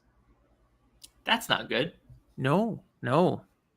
They also come upon, in this vision, a group of Ogier. The Ogier are also suffering, like everyone else, but they have an additional issue. The Ogier, in the breaking of the world, have lost their steadings. They don't know where they are anymore. They've been swapped around. They can't find them. And they're starting to feel a particular longing for them. They sense if they don't find steading, they're going to die from whatever this is, some sort of wasting away. They've got to find them. They learn from the Ogier in this encounter that the Blighted Lands have been still growing, have been coming further and further south, and there are Myrdril and Trollocs on the loose. It's a horrible time. That's what we're getting here. Things just are not getting better. They seem to even still be getting worse. They're losing people. The conditions are horrible.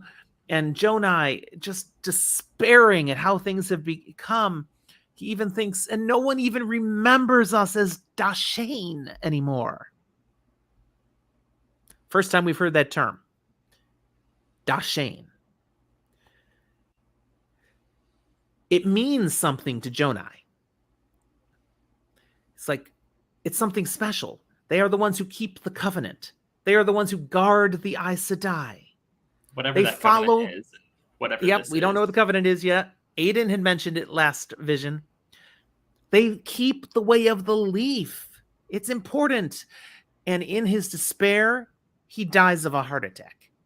Bam. While Rand's in this vision, he dies of a heart attack. And one of his last thoughts is that Celinda Sedai must understand. I tried. He really did. And Rand comes out of the vision, and his chest hurts and then eases. He literally felt himself die of a heart attack. Well, dying at least. Rand is still trying to puzzle this out. I mean, it makes no sense that these people he's now seeing, he's experiencing, are Aiel. What?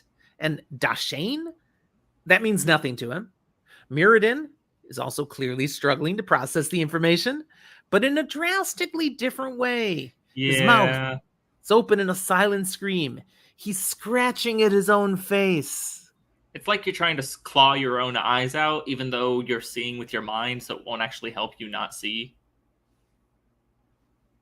They both step forward again.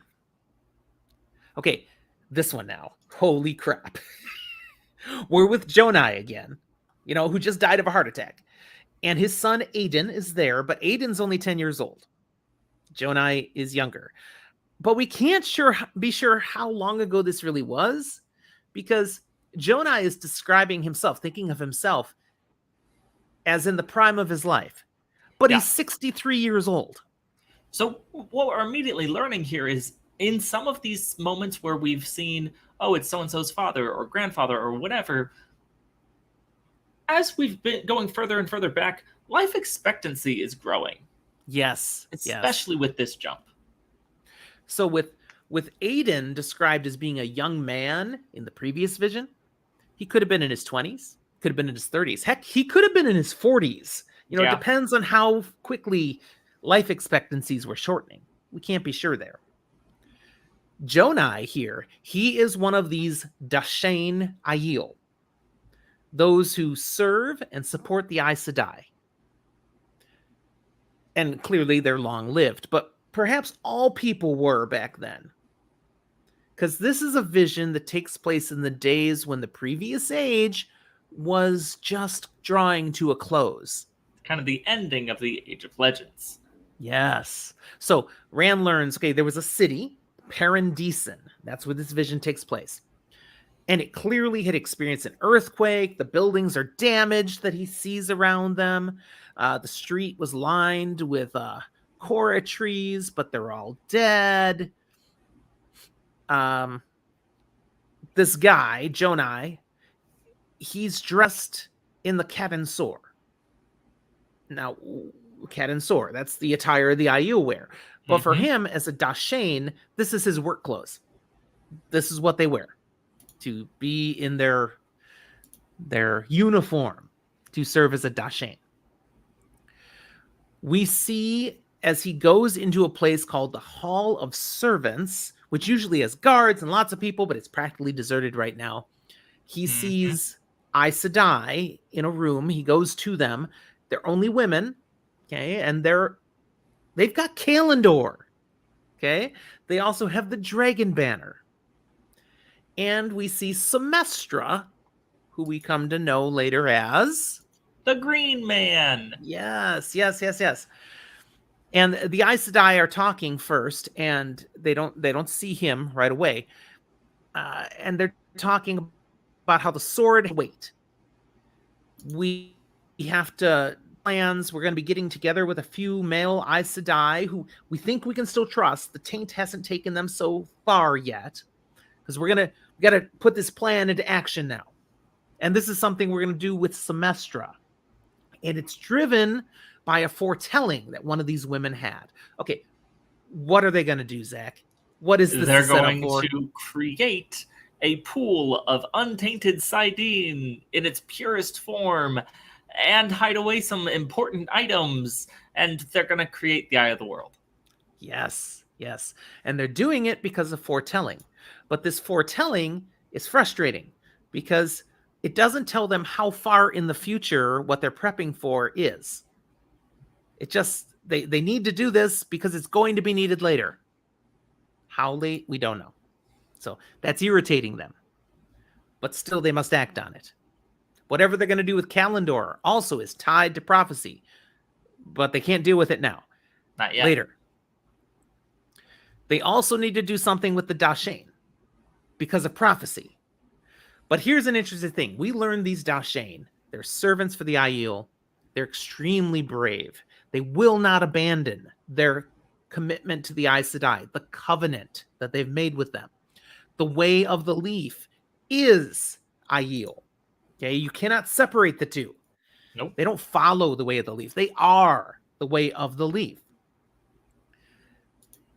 But these Aes Sedai know, due to prophecy, due to the foretelling, that the Dashain have a role to play in the future. So they have to find a way to preserve them. Many of the Dashain have died trying to protect Aes Sedai, trying to turn back some of the male Aes Sedai as they went nuts. And the male Aes Sedai slaughtered them. But they will not back down. They believe in the Aes Sedai so much. So these Aes Sedai, we learn in this vision, come up with a plan. They give the Dashain a mission. That's why Jonai is here. He's getting the final orders for this mission. They've been given wagons and wagons and wagons of materials, terangrial, saangrial, angrial, that they need to get out of Paradisen and find a place of safety for these items. There is no place of safety, and they don't know where to tell them to go. They don't really care about these items. This is what I love about this vision. They need to protect and save some of these Dashane. And they know if they just say, go and find a safe place, that Dashane won't go. No. They have to give them a purpose. A very important purpose. Keep these somewhere for us until we can come back, and then they will be ready for us. It's all smoke and mirrors. The Dashane never know that. They believe it's all about taking care of these things, keeping them away from the male Aes Sedai who are going insane, and having them protected and safe until the Aes Sedai come back and need them. Okay, so with that knowledge, Jonai goes outside the city to where thousands and thousands of Dashane are there with all of these wagons and horses that have been gathered together. And it's noted, this was not easy to pull together all these wagons and horses, because that's not how they travel. There were jokars and jumpers and show wings and hoverflies, all these other ways that they could travel. What are these? What are we talking about? Well, it's technology, but it feels very power driven. Yes. And this is going back to the roots of get the power out of here, rely just on people, horses, wheels. The time of people being able to rely on the one power is fading. So we're providing something for you that you'll be able to use sustainably. That's what it is. Really, the Aes Sedai, they're all just about sustainability at this point. Sustainable energy. A couple other key points that come in here. The Green Man, Semestra, Jonai knows him. Mm-hmm. He's spent time with him in the past. He's a Nym. And so they've had relations as whatever the Dashane normally have done and whatever the Nym normally had done, they interacted with each other. Most of the Nym are gone now. Yeah. Semestra, he's got a wound in his scalp. Now, he had that wound when we met him in the Eye of the World. Yeah. And at that time, we were aware it had impacted what he remembered, his memories. He's not all there, exactly. And that's already true here, because he doesn't recognize Jonai. He and knows trauma's a serious thing. It's not good. He knows Jonai is Dashane. He understands what that is, but he doesn't know that he really knows him. He does ask, so are you one of the children of the dragon? Which triggers a memory for Jonai that, yeah, that's kind of how everybody's thinking of Dashane now at this point. Mm-hmm. That it's they all were servants of the dragon. That they were servants of the dragon. They were servants of the Aes Sedai. But colloquially, that meant they were referred to as, oh, they're also, children of the dragon. They serve that dragon guy. Yes. Okay. Looking here through my stuff, one last important note I have here is Jonai is discharged by the Aes Sedai. They emphasize to him that whatever else happens, they must keep the covenant. They must hold to the way of the leaf. And again, Jonai's like, duh. It's unthinkable that anyone would give up the covenant. Again, it's in their DNA. It's who they are. Then he's like, oh, well, yeah, but there was Kuman. Kuman gave up. He abandoned the way. But surely that was an aberration. It's just this little thing we get there. Mm-hmm. I think I have it in my notes somewhere, but I don't see it right now. So I'm just jumping to say it. All those wagons, they all have like a dozen Korra cuttings. All the Korra trees in the city, they're dead, but each of these wagons has all of these cuttings. That's part of what they're protecting. Hundreds of years later, see 3 left. Yeah, they lost a lot. And in the end, we've got one. We've got the Tree of Life. Hey, it's better than none. Yep. All right. Rand's out of this vision then. He's overwhelmed. This is just, how do I process everything I'm seeing? All these memories. And he looks at Muradin. Muradin's literally now clawing gouges in his face. And it looks like he's about to go for his eyes next. And they step forward again. Now Rand is that Cumin guy. That aberration in Jonai's thoughts. And we learn the reason that he abandoned the way of the leaf. But we learn more, okay? As Cumin, he knows he is one of these Da'shain Aiel, just recently old enough to begin his work as a Da'shain. He is with, at this point, a large group of Da'shain and Ogier, who are all working together with a Nym, who happens to be Somestra, to sing a crop into being. You've got a field with a bunch of seeds, and they sing, and it causes the growth. You go from a bunch of seeds to a bunch of young saplings. Boom. That's a cool trick. I know farmers who would like that. They are guarded by soldiers. Now, this is something fascinating to Cumin, because these are people who actually kill people. Da'shain Aiel don't kill. The way of the leaf. Cumin has a great-grandfather, Karn, or you might say Charn. I would say Charn. Still with the hard CH. Anyways, Karn, who actually tells stories of a time when there weren't any soldiers, when there wasn't a war going on. There were no Myrddraal and Trollocs, but Cumin, he's like, all he's known is the war. When he was born, the war was already old. It's hard to believe that these horrible, monstrous things and bad things that are in the world once didn't exist. I mean, it's always been this way. And Karn, who is his great-grandfather, tells stories of the times before the war, before soldiers, before anything had gone bad. And his service as a Da'shain when he actually served Lanfear. Lanfear, we're talking the Lanfear, who we know, a Forsaken, and at this time of this vision, Lanfear is a Forsaken. Actively out there as a bad guy. But Karn talks about when she wasn't a bad guy. When he served her. Evil. And Cumin wishes great-grandpa wouldn't talk about those stories because that doesn't make them real popular. You served Lanfear? Nice. It's like, okay, so are you evil? When the singing of this crop is done, one of the soldiers comes on down and talks to Cumin, talks to one of the Ogier, and talks to Somestra. And this soldier has a helmet and armor that's strikingly familiar. What did it remind you of, Zach? It didn't, but I think I just didn't notice it. I see something you have written in the notes here, and I kind of want to go insectile, like mandible thing. Really? Yes, it is so Shanshin. Totally. I so see the Shanshin design there. So clearly, that's a throwback. That's drawn from the previous age. On this day, we get news from the soldier that apparently Lews Therin, who's the leader of the forces of the light, has led his companions on a strike at Sheol Ghul. And while communication seems to be disrupted right now, it appears they were successful at sealing the bore. And with most, maybe all of the Forsaken trapped inside.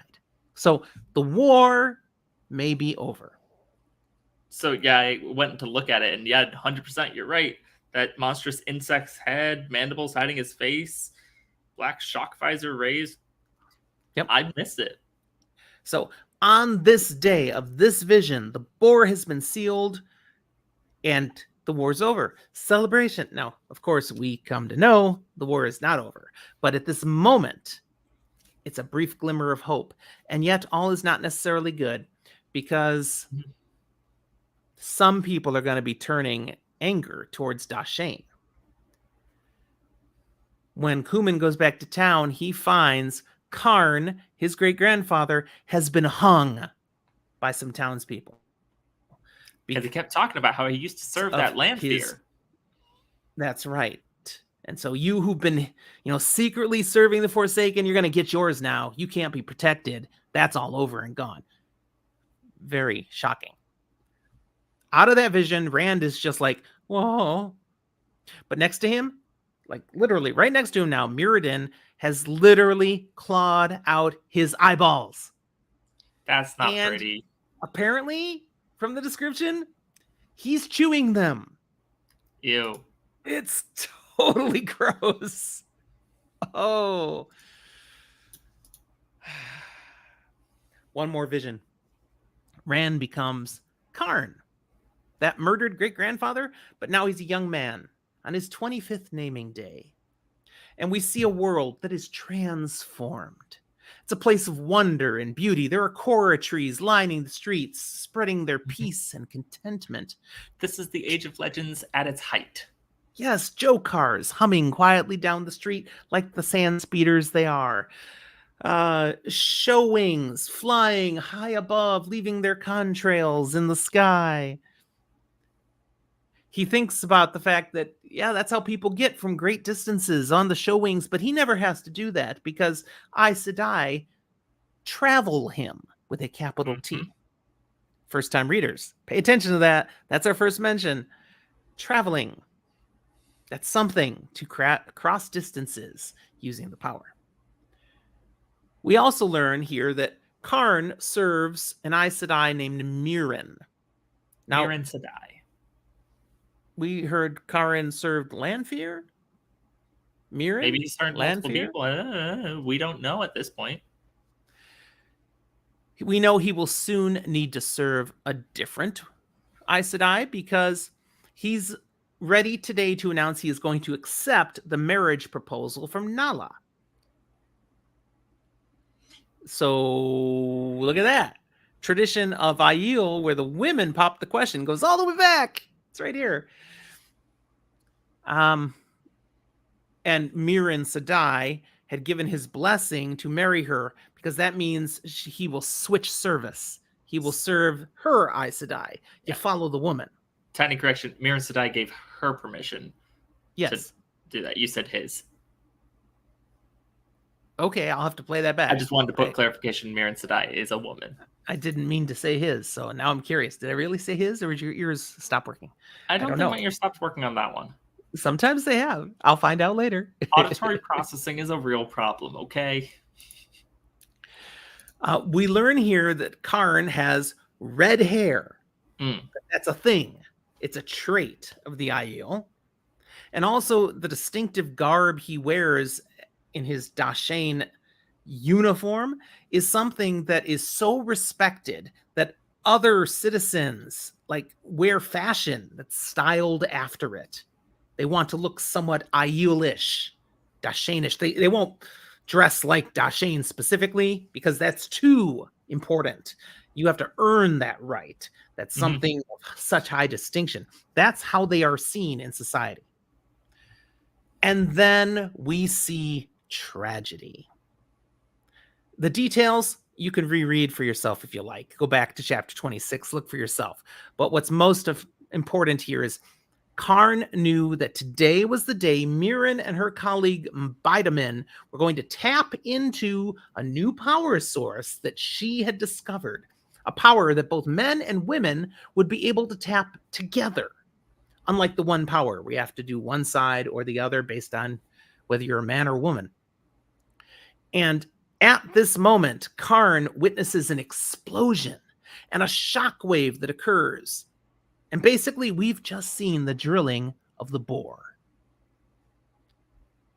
Karn runs forward toward the disaster, but he already knows, I'm too late. I have failed to serve my Aes Sedai. Yeah. And that's the end of the visions. It is. Yeah. Rand, he stands there. He is stunned at all the revelations that are clicking home now. He just saw the drilling into the Dark One's prison. Avendasora, right here, is the last of all these Korra clippings that they had tried to save. And Muradin, there's no Muradin anymore. Rand doesn't think he's ever coming out. Nah. He couldn't handle the truth. As tacky as it is to say that, it's accurate. Then before Rand can process anymore, he sees Matt just hanging out. Literally. Yeah, there's Matt hanging from Avendasora. There's a staff across a couple of branches and a rope hanging from it, and there's Matt hanging by the neck. A noose around his neck. Yeah.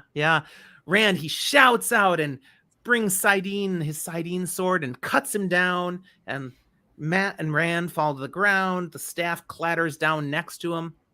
He sees the staff, and it's something fancy. It's got script on it and like a sword blade instead of a spear blade, but whatever. That's not important. Matt, he gets the rope off from around his neck, and he's not breathing. Mm-hmm. He doesn't think his heart's beating, so he goes all off CPR. It's crude. It's Wheel of Time version. Don't follow this CPR. That's right. But doggone it, it works. Matt ends up jerking, coughing, and he is resuscitated. So, yeah, I figured we should put a public service announcement in here. I will say, though, it is notable Rand does not use the power. No, he's learned better. That doesn't work. Because he tried that once. He tried telling someone to breathe with the power, and he made a zombie. That's it's like, let's not do that. Let's not beat on his chest. Emmeline agrees in Discord. That doesn't go well. Don't do that. So, PSA, if you aren't trained in CPR, get trained, because it can be helpful. However, public disclaimer, it doesn't work like is described in the book here. And public disclaimer step further, the point of CPR is not to save someone's life. The point of CPR is to keep someone alive long enough for EMS to arrive and later save their life. Now, we'll carry that into this book a little bit in saying Matt wasn't dead yet. Matt was almost dead, nearly dead, but it's also a fantasy novel. We don't have to care if it's accurate. True that. As Matt recovers, he starts going off about those flaming sons of goats who tried to kill him. And of course, then has to explain about the doorway Terangrial he found, how he didn't get answers to questions. Instead, they tricked him, but they gave him things. And doggone it, he's going to keep these things. Picks up this medallion that Rand had ripped off of him when he was trying to do his CPR stuff. It's a fox head medallion. He's going to keep that. Mm-hmm. And he also grabs that spear. It's etched with ravens on the staff and on the blade part, and some strange cursive script, which Rand can't make anything of. It's just gobbledygook, but Matt can read it. And he laughs at their joke. Would you read, Zach, what it says? Because you can read this fancy script, I'm sure. Of course. Thus is our treaty written. Thus is agreement. Is this correct? I gotta pull up the book because that's not right. Read the cursive script.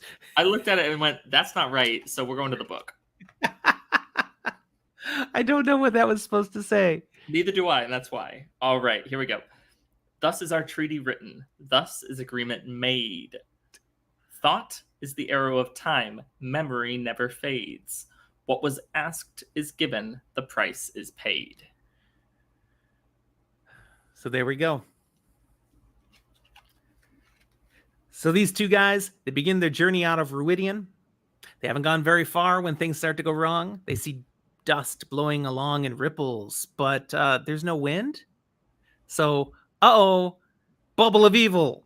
It pops into their head. Bubble of evil. So they start running to get out, but the bubble, it won't let them just get away. These dust things start conglomerating into creatures with claws, sharp things that start attacking them. So Matt's doing his whole quarterstaff thing with this new funky thing he's got. And Rand's doing the quarterstaff sword lightsaber thing, as my dad likes to say.